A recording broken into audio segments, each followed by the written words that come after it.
Assalamualaikum warahmatullahi wabarakatuh. Shalom, Om Swastiastu, Namo Buddhaya, Salam Kebajikan.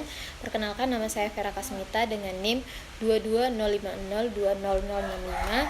Saya dari kelas IAN 3. Jadi di sini saya akan menjelaskan tentang isu-isu dalam kebijakan dengan studi kasus kebijakan BBM bersubsidi. Media massa gencar memberitakan rencana pemerintah mengendalikan penggunaan bahan bakar minyak atau BBM bersubsidi. Isu ini mendominasi sekitar 40% dari total pemberitaan tentang Kemenhub atau yang berkaitan dengan fungsi dan tugas Kemenhub. Isu tentang rencana pembatasan penggunaan BBM bersubsidi diangkat media massa nasional, di mana sebagian besar media massa masih memuat tentang polemik jadi tidaknya penerapan kebijakan pembatasan penggunaan BBM bersubsidi. Media massa lebih banyak menyoroti tentang kelemahan atau hambatan yang mungkin akan dihadapi pemerintah dalam menerapkan kebijakan pembatasan penggunaan BBM bersubsidi dengan opsi memaksa kendaraan bermotor menggunakan bahan bakar gas dan Pertamax. Dari sejumlah opsi pengendalian BBM bersubsidi yang disiapkan pemerintah, ada dua opsi yang paling berpeluang diterapkan. Yang pertama, membatasi BBM bersubsidi jenis premium di Jawa, Bali secara bertahap mulai dari 1 April 2012. Yang kedua, kenaikan harga BBM bersubsidi jenis premium secara bertahap. Opsi-opsi tersebut akan diikuti program konversi bahan bakar kendaraan bermotor dari BBM ke bahan bakar gas dalam bentuk compressed natural gas dan liquefied gas for vehicle atau VGAS. Pengendalian BBM bersubsidi merupakan amanat Undang-Undang Nomor 22 Tahun 2011 tentang APBN Tahun Anggaran 2012 berdasarkan pasal 7 ayat 4 Undang-Undang tersebut. Pengendalian anggaran subsidi BBM jenis tertentu dan bahan bakar gas cair tabung 3 kilo dalam tahun anggaran 2012 dilakukan melalui pengalokasian BBM bersubsidi secara lebih tepat sasaran dan kebijakan pengendalian BBM bersubsidi. Hal itu kemudian ditegaskan dalam penjelasan ayat 4(1) bahwa pengalokasian BBM bersubsidi tepat sasaran dilakukan melalui pembatasan konsumsi BBM jenis premium untuk kendaraan roda 4 pribadi pada wilayah Jawa, Bali sejak 1 April 2012. Untuk mendukung kebijakan tersebut, pemerintah akan merevisi Peraturan Presiden Nomor 55/2005, terutama pasal 2 ayat 3 dan 4 yang menyebutkan bahwa semua jenis kendaraan transportasi darat, sungai, danau, dan penyeberangan berhak mengkonsumsi BBM bersubsidi. Beberapa rekomendasi kepada pemerintah terkait isu ini antara lain yaitu Menteri Perhubungan Menhub sebaiknya ikut berpartisipasi secara aktif dalam isu kebijakan BBM karena kebijakan pengendalian BBM bersubsidi terkait langsung dengan kebijakan transportasi nasional.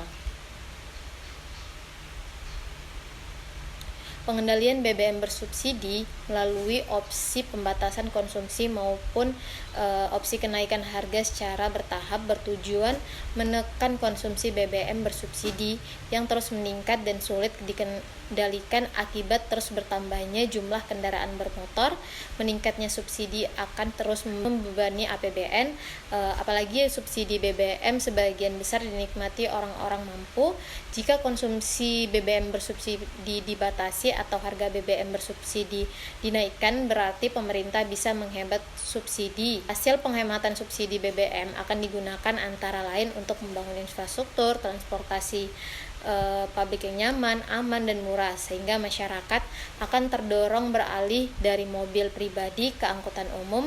Dengan begitu, kemacetan dan kesemerawutan lalu lintas bisa dikurangi.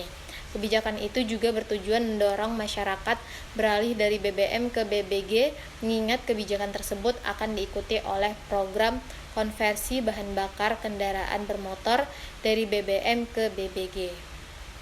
Persyaratan-persyaratan Menhub sebaiknya fokus pada hal yang menjadi kewenangan Kemenhub, terutama yang menyangkut penataan sistem transportasi nasional agar persyaratan Menhub tidak overlapping dengan kebijakan menteri-menteri terkait lain khususnya Menteri Energi dan Sumber Daya Mineral, Menteri Keuangan, dan juga Menteri Perekonomian. Wewenang Menteri SDM yaitu menyangkut terkait pengendalian BBM bersubsidi di lapangan, sedangkan wewenang Menko Perekonomian menyangkut koordinasi kebijakan. Adapun Menku memiliki ruang lingkup wewenang yang berhubungan dengan anggaran subsidi atau APBN. Agar efektif, Menhub sebaiknya menyampaikan statement kepada media massa dalam jumpa pers yang melibatkan media massa nasional, cetak, dan elektronik.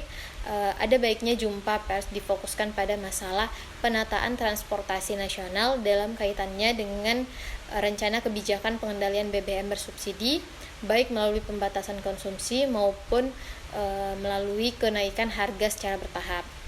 Selain itu, Menhub sebaiknya menginformasikan kepada masyarakat mengenai dampak positif pengendalian BBM bersubsidi terhadap sistem transportasi nasional, khususnya di Jabodetabek, jika yang diberlakukan adalah opsi pembatasan konsumsi BBM bersubsidi jenis premium, apa dampak positifnya bagi kegiatan transportasi, dan jika diberlakukan adalah opsi kenaikan harga BBM bersubsidi jenis premium secara bertahap, apa pula dampak positif bagi kegiatan transportasi bagi masyarakat tersebut. Pentingnya agar pernyataan Menhub didukung data oleh hasil kajian yang valid, kredibel, faktual, dan ilmiah sehingga tidak memicu kontroversi dan mengakibatkan blunder yang akhirnya merugikan pemerintah. Menhub sebaiknya juga memberikan program-program Kemenhub yang terkait dengan penataan sistem transportasi nasional.